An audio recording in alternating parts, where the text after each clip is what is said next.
ಆರ್ಷು ನಿಂದಿರ ಇವತ್ತು ಮೈಸೂರು ಬೋಂಡ ಮಾಡಲಿ. Okay, thumbs up. ಹೆಂಗೆ ತಿಂತೀನಿ ಮೈಸೂರು ಬೋಂಡ? ಹಂಗೆ ಮಾಡ್ತೀಯೇನ? ಅಮ್ಮ ಹೆಂಗೆ ಮಾಡ್ತಾಳೆ ಎಲ್ಲ ಮಮ್ಮು ನಿಂಗೆ ತಿನ್ನಕ್ಕೆ ಮಾಡಿ ಕೊಡ್ತಾಳಲ್ಲ, ಹೆಂಗೆ ಮಾಡ್ತಾಳಮ್ಮ? ಹಂಗಲ್ಲ, ಟೇಸ್ಟ್ ಟೇಸ್ಟ್ ಟೇಸ್ಟ್ ಹೆಂಗಾಗಿರ್ತೈತಿ ಅಮ್ಮ ಮಾಡಿದ್ದೆ? ಹಾಂ, ಟೇಸ್ಟ್ ಹೆಂಗಾಗಿರ್ತೈತೆ ಅಮ್ಮ ಮಾಡಿದ್ದೆ? ಹಾಂ, ಮಸ್ತಾಗಿರ್ತೈತೆ.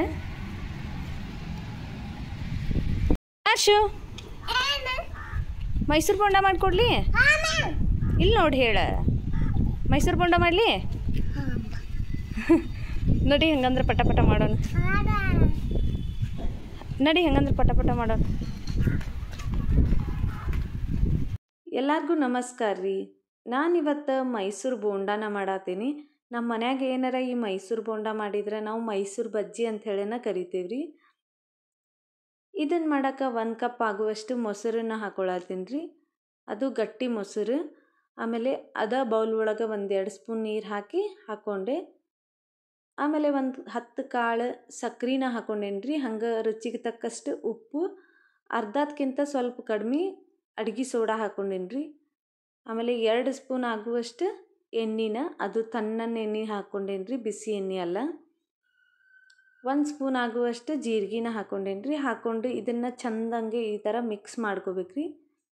ಅಂದ್ರೆ ನಾವು ಏನೇನು ಹಾಕಿರ್ತೇವಲ್ರಿ ಎಲ್ಲನೂ ಒಂದೇ ಕಡೆ ಇರಬಾರ್ದು, ಎಲ್ಲ ಕಡೆ ಮಿಕ್ಸ್ ಆಗ್ಬೇಕಂತ ಹೇಳಿ ಇದರಲ್ಲೇ ಒಂದು ಸಲ ಮಿಕ್ಸ್ ಮಾಡ್ಕೋತೀನಿ ರೀ.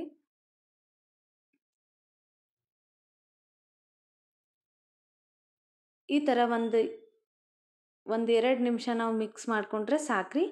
ಆಮೇಲೆ ಇದಕ್ಕೆ 2.5 ಕಪ್ ಆಗುವಷ್ಟು ಮೈದಾ ಹಿಟ್ಟನ್ನು ಹಾಕ್ಕೊಳತ್ತೀನಿ ರೀ.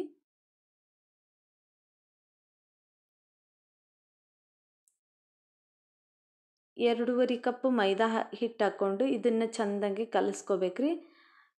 ಅದೇ ಕಪ್ಲೇನ ನಾನು 1 ಕಪ್ ಆಗುವಷ್ಟು ನೀರು ಹಾಕ್ಕೊಂಡಿರಿ. ಇದಕ್ಕೆ 2 ಕಪ್ ಆಗುವಷ್ಟು ನೀರು ಬೇಕಾಕೈತಿ.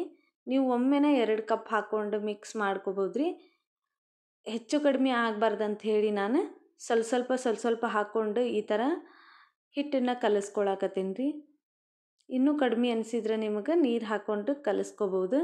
ಜಾಸ್ತಿ ಹಾಕಿದ್ರೆ ಮತ್ತು ವಾಪಸ್ ಕರೆಕ್ಟ್ ಮಾಡೋಕ್ಕೆ ಬರಂಗಿಲ್ಲ ರೀ. ಅದಕ್ಕೆ ನಾನು ಸ್ವಲ್ಪ ನೋಡ್ಕೊಂಡು ನೀರು ಹಾಕ್ಕೊಂಡು ಈ ಥರ ಬಡದು ಇದನ್ನು ಹಿಟ್ಟು ಕಲಿಸ್ಕೋಬೇಕ್ರಿ.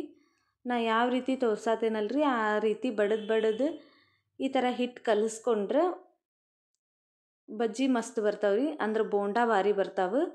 ಇದನ್ನು ಒಂದು 45 ನಿಮಿಷ ಇಲ್ಲ 1 ತಾಸಷ್ಟು ರೆಸ್ಟ್ ಮಾಡಕ್ಕೆ ಬಿಡ್ಬೇಕ್ರಿ. ಆಮೇಲೆ ಸಣ್ಣದಾಗಿ ಕಟ್ ಮಾಡ್ಕೊಂಡಿದ್ದು ಹಸಿರು ಮೆಣಸಿನ್ಕಾಯಿ, ಸಣ್ಣದಾಗಿ ಕಟ್ ಮಾಡಿದ್ದು ಹಸಿ ಶುಂಠಿನ ಹಾಕ್ಕೊಳತ್ತೀನಿ ರೀ.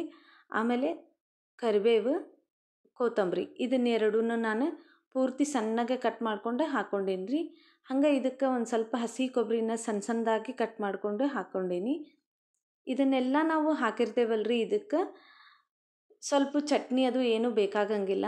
ಹಂಗೆ ನಾವು ಇದನ್ನು ತಿನ್ಬೋದು, ಅಷ್ಟು ಟೇಸ್ಟ್ ಆಗಿರ್ತಾವ್ರಿ ಇವು.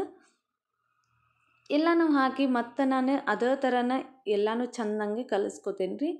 ಕಲಿಸ್ಕೊಂಡ್ಮೇಲೆ ಈ ಥರ ಒಂದೊಂದಾಗಿ ಬೋಂಡಾನ ಬಿಡ್ತೇನೆ ರೀ. ನೋಡ್ಬೋದಿಲ್ಲ, ಎಣ್ಣೆಗೆ ಹಾಕಿದ ಕೂಡಲೇ ಫುಲ್ ತೇಲ್ಕೊಂಡು ಬರ್ತಾವ್ರಿ ಮೇಲೆ ಉಬ್ಬಿ. ಒಂದು ಸ್ವಲ್ಪ ಹಿಟ್ಟು ಹಾಕಿದ್ರೆ ಬೋಂಡ ಇಷ್ಟು ದೊಡ್ಡವು ಆಗ್ತಾವ್ರಿ. ಬಾಳ್ಗ್ಯಾಗ ಎಷ್ಟು ಹಿಡಿತಾವಲ್ರಿ ಅಷ್ಟು ಬೋಂಡಾನ ಹಾಕ್ಕೊಂಡು ಬೋಂಡಾದ ಕಲರ್ ಚೇಂಜ್ ಆಗೋ ಮಟ್ಟ ಇವನ್ನ ಎಣ್ಣೆಯಾಗ ಕರ್ಕೋಬೇಕ್ರಿ. ಒಂದು ಕಡೆ ಕರೆದ ಮೇಲೆ ಇವನ್ನ ತಿರುವಿ ಹಾಕ್ಕೋಬೇಕು, ಅಂದ್ರೆ ಹೊಳ್ಳಿಸಿ ಹಾಕ್ಕೋಬೇಕ್ರಿ. ಹೊಂಬಣ್ಣ ಬರೋ ಮಟ್ಟ ಚೆಂದಂಗೆ ಎಣ್ಣೆ ಒಳಗೆ ಕರೆದು ಒಂದು ಪ್ಲೇಟಿಗೆ ತೆಗೆದಿಟ್ಕೊಳತ್ತೀನಿ ರೀ. ಈ ಮೈಸೂರು ಬಜ್ಜಿ ಅಥವಾ ಮೈಸೂರು ಬೋಂಡಾ ರೆಸಿಪಿ ನಿಮಗೇನಾರ ಇಷ್ಟ ಆಗಿತ್ತಂದ್ರೆ ಹೆಂಗೆ ಅನ್ನಿಸ್ತಂತ ಹೇಳಿ ಕಮೆಂಟ್ ಮಾಡಿ ತಿಳಿಸ್ರಿ. ಮೇಲೆ ಫುಲ್ ಕ್ರಿಸ್ಪಿಯಾಗಿ ಒಳಗೆ ಸಾಫ್ಟಾಗಿ ಇವು ಮೈಸೂರು ಬೋಂಡ ಆಗಿದ್ವು ರೀ. ಒಮ್ಮೆ ಆದರೂ ನೀವು ಇದನ್ನು ಟ್ರೈ ಮಾಡಬೇಕು. ಈಗ ಅರ್ಶುಗ ಪ್ಲೇಟ್ ರೆಡಿ ಮಾಡೇನ್ರಿ, ಕೊಡ್ತೇನೆ. ಅವನು ಟೇಸ್ಟ್ ಮಾಡಿ ಹೇಳ್ತಾನೆ ನೋಡ್ರಿ ಹೆಂಗಾಗ್ಯಾವಂಥೇಳಿ. ಅರ್ಶು, ಮೈಸೂರು ಬಜ್ಜಿ ರೆಡಿ.